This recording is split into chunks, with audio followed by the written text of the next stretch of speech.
12 18, 25, 6 यानी 2019 में 6 और 2020 का तो आपको पता ही होगा, कोरोना का सीज़न था जिसमें काफ़ी कंपनीज़ को प्रॉब्लम बना था। लेकिन आपने देखा होगा कोरोना की वजह से मेडिसिन्स भी तो बिकना शुरू हुई हैं ना, तो इस वजह से 2020 में इसने 32 का लिया। अपनी पूरी हिस्ट्री में उसने EPS जो है वो 32 का लिया। इसी पे इन लोगों ने डिसाइड कर लिया होगा कि हमें पाकिस्तान स्टॉक एक्सचेंज में अपने आप को लिस्ट कर देना चाहिए। वैसे तो ये पैसे पहले के प्लान कर चुके होते हैं, लेकिन यहाँ पे उनको इतनी EPS वैल्यू अच्छी आई कि उन्होंने कहा अब इसको डाल दो इसके अंदर, क्योंकि इसी टाइम अच्छा मौका इन्वेस्टर की अट्रैक्शन ग्रैब करने का। तो जब उन्होंने ये 32-36 का 2020 में आया तो उन्होंने इसको लिस्टिंग के ऊपर गए, और अभी भी आप देखें इसकी EPS करंट जो वैल्यू है 3.88 आ रही है, पॉजिटिव में ही है, ठीक है, आपने इसको नहीं लेना, अभी साल पूरा पड़ा है। और प्रॉफिट भी इसका 252 आ रहा है, अच्छा प्रॉफिट आ रहा है। और अगर आप पीछे से कंपेयर करें तो इस बार प्रॉफिट ज़्यादा आ रहा है, 252 और 436 मिलियन आई थिंक सो। और पीछे आप जाओगे तो आपको पता चलेगा कि पीछे से इस बार ज़्यादा आएगा प्रॉफिट।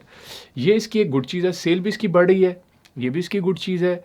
इसके अलावा हम जाके, और तो मेरे ख्याल इसमें कोई ऐसी ख़ास चीज़ नहीं है जो हमें देखनी हो, क्योंकि इसके जो मेन पैरामीटर्स हैं 2, चूँकि अभी नया ना तो लॉन्च हुआ है तो इसमें हम कितना स्टडी कर सकते हैं। जो मेन जो चीज़ें थी जो मुझे चाहिए थी वो मुझे इसमें से मिल गई, जो मुझे बताती हैं कि ये एक पॉजिटिव अच्छी कंपनी है और मुझे इसका पोटेंशियल भी नज़र आ रहा है।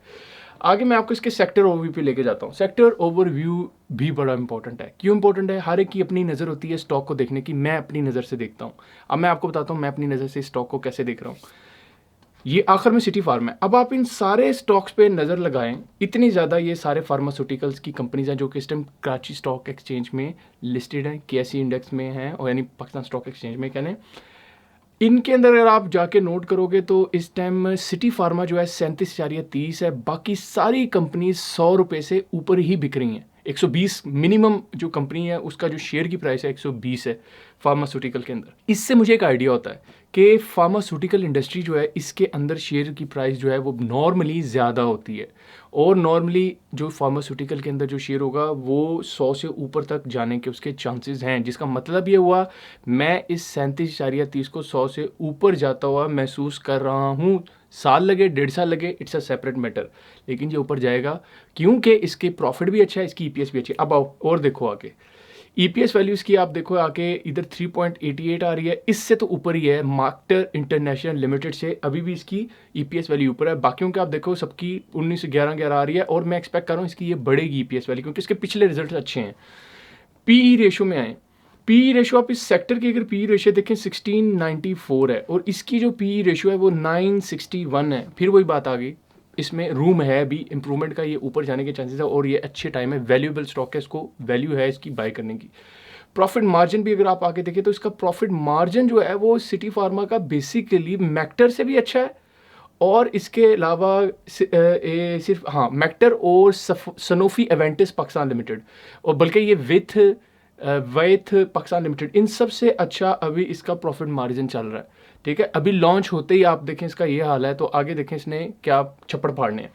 तो मुझे ये जो सारा का सारा सेक्टर ओवरव्यू फार्मास्यूटिकल का जो दे रहा है वो ये दे रहा है कि इस कंपनी का बहुत अच्छा पोटेंशियल है इस सेक्टर में, एंड आई एम होपफुल ये इंक्रीज़ करेगा। PE रेशियो जो इसकी भी कम है, इसको वैल्यूएबल स्टॉक है, ये आगे इसने जाना है। आगे मार्केट कैपिटलाइजेशन पे नज़र डालें।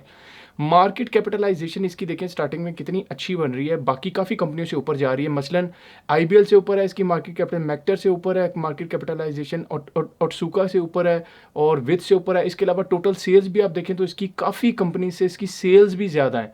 ठीक हो गया, जिसका मतलब, और एसेट्स भी देख लें इसके काफ़ी अच्छे एसेट्स हैं, बाकियों की निस्बत कई कंपनियों से बेटर हैं इसके एसेट्स की वैल्यू भी। ये तो चीज़ आकी सिर्फ एक सेक्टर ओवरव्यू के थ्रू। अच्छा, अब मैं आपको ना इसके अंदर फर्दर हम लेके चलता हूँ। मैं आपको सिटी फार्मा का भी मटेरियल इन्फॉर्मेशन आई है 14 जुलाई को उन्होंने कहा है कि हम लोग जो हैं CCL एक फार्मा नाम की कंपनी है, उसके साथ एक एग्रीमेंट हमने किया, और उसके लिए हम फॉर्मुलेशन प्रोडक्ट बनाएंगे।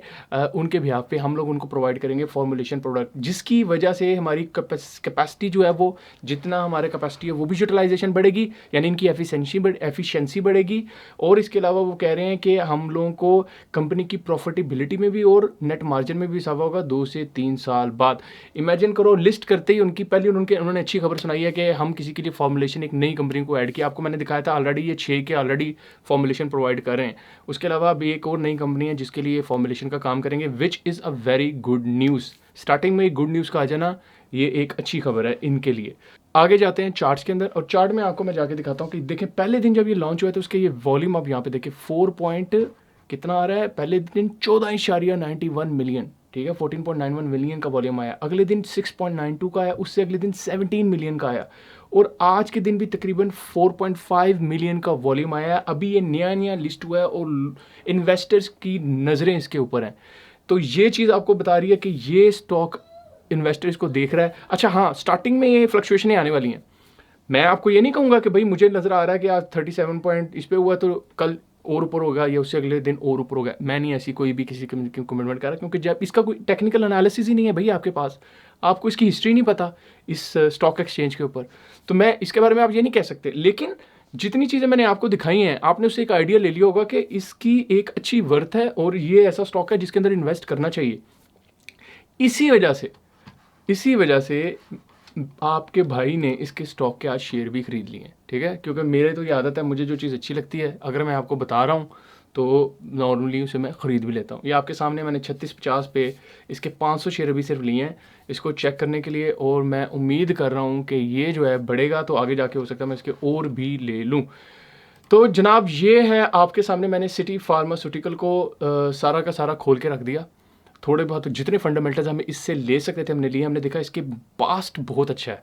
इसके 2016 से लेके जो इसकी रिपोर्टिंग पड़ी हुई है वो सारी एक अच्छे फिगर्स दे रही है, इस बता रही है कि इसके अच्छे रिजल्ट्स हैं, इसका प्रॉफिट अच्छा है, इसका ईपीएस अच्छा है, पी रेशो इसकी ठीक जा रही है, और अपने सेक्टर से भी मैंने आपको कंपैरिजन करके इसके दिखा दिया कि इसमें मार्जिन है इंप्रूव करने का और इसके अंदर मार्जिन है इसकी शेयर प्राइस को इंक्रीज़ होने का।